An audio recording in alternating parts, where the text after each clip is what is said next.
ಯಾದಗಿರಿ ಜಿಲ್ಲಾ ಕೇಂದ್ರದಿಂದ ಸೈದಾಪುರಕ್ಕೆ ಹೋಗ್ತಕ್ಕಂಥ ಪ್ರಮುಖ ರಸ್ತೆ.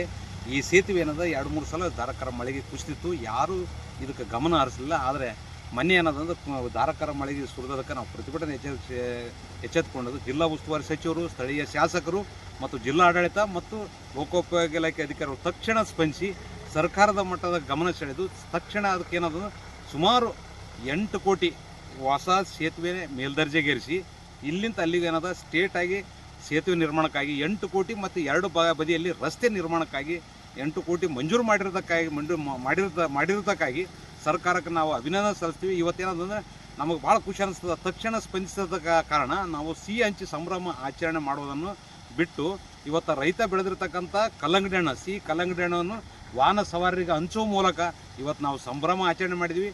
ಜಿಲ್ಲಾ ಉಸ್ತುವಾರಿ ಸಚಿವರು ಶರಣಬಸಪ್ಪ ದಕ್ಷಿಣಪುರ, ಸ್ಥಳೀಯ ಶಾಸಕರಾಗಿರ್ತಕ್ಕಂಥ ಚನ್ನಾರೆಡ್ಡಿ ಪಾಟೀಲ್ ತುನ್ನೂರು ಮತ್ತು ಜಿಲ್ಲಾ ಅಧಿಕಾರಿಗಳು ಮತ್ತು ಜಿಲ್ಲಾ ಮಟ್ಟದ ಲೋಕೋಪಯೋಗಿ ಇಲಾಖೆ ಅಧಿಕಾರಿಗಳಿಗೆ ಇವತ್ತೇನಾದರೂ ನಾನು ಧನ್ಯವಾದ ಹೇಳಕ್ಕೆ ಇಷ್ಟಪಡ್ತೀನಿ. ತಕ್ಷಣ ಈ ಕಾಮಗಾರಿಯನ್ನು ಮುಗಿಸಿ ಈ ಭಾಗದ ಸಾರ್ವಜನಿಕರಿಗೆ, ರೈತರಿಗೆ, ಶಾಲಾ ಮಕ್ಕಳಿಗೆ, ವಾಹನ ಸವಾರಿಗೆ ಅನುಕೂಲ ಮಾಡಿಕೊಡಲು ಕಠಿಣ ಕ್ರಮ ಕೈಗೊಳ್ಳಬೇಕಂತಕ್ಕಂಥದ್ದು ನನ್ನ ಮನವಿ.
ನಾನೇ ಜಾರಿಗೆ ಬಿದ್ದಿನ